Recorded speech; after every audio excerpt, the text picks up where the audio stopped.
Malcolm had lived in the Highlands long enough to know the difference between respect and fear.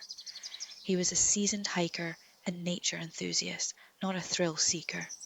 He tracked the movements of mountain hares, could name the call of every bird, and knew well the volatile moods of the Assynt Mountains.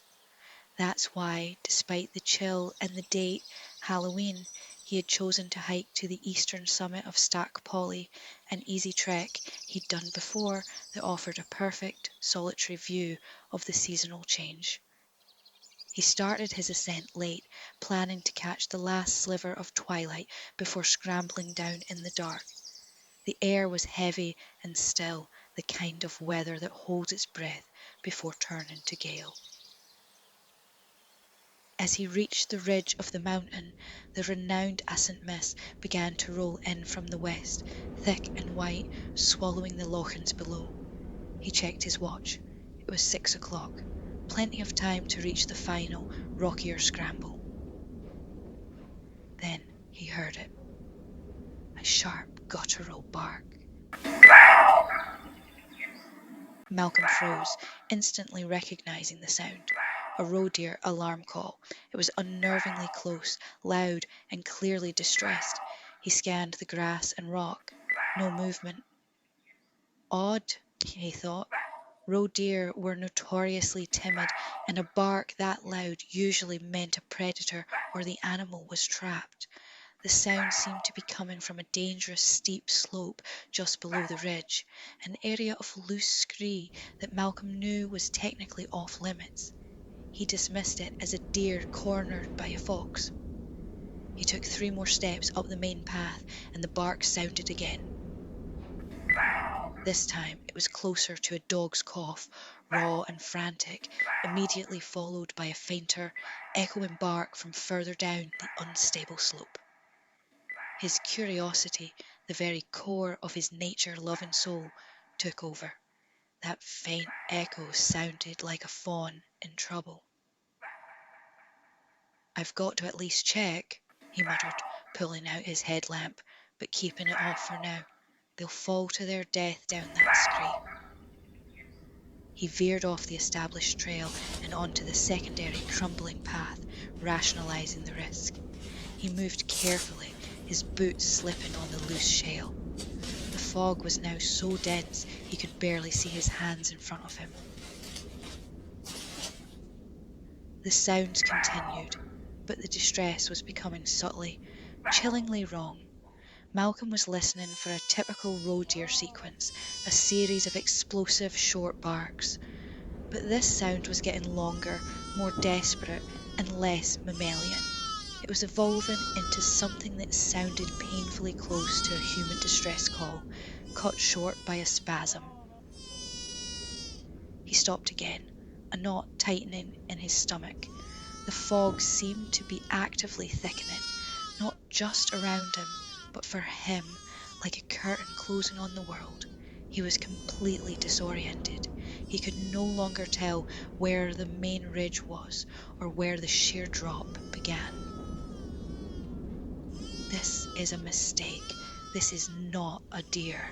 The rational part of his mind finally screamed. A voice from a book he'd read years ago, a local collection of Highland legends, flashed into his head. The tale of the crook-horned spirit that haunts the great hills of Assynt, luring travellers into bog and crevasse by perfectly mimicking the cries of anything in need. He tried to turn, to retrace his steps, but the ground was too unstable, his panic too deep. The sounds had succeeded. He was hopelessly lost on the side of a lethal cliff face. Then came the new sound, a sound that broke Malcolm's spirit. It was the whimpering, short, high cry of a child. This sound was unmistakable and horrifyingly close, coming from the mist just meters ahead. It was a soft, raw cry that any compassionate person would immediately rush towards. He took a step, and his foot slid on wet, mossy rock. He fell to his knees, scraping his palms. Malcolm! breathing stopped. The air pressure dropped, leaving his ears ringing. The voice was a dry, cold whisper, not wind, not echo, but the perfect articulation of his own name, delivered from the surrounding rock. He didn't need to see the crookhorn spirit to know it had him. The entity had abandoned the mimicry and was now demanding its prize. Malcolm was no longer tracking a distressed animal. He was the prey. He scrambled backwards, crab walking, until his back hit something solid and flat. It was the face of the main ridge. He had blindly backed onto the one safe surface left. As he hauled himself upright, he heard a final, ferocious, terrifying bark directly behind him, so close it felt like a phantom jaw snapping at his neck. He dropped his backpack, a crucial part of him screaming to retrieve it, but his survival instinct was absolute.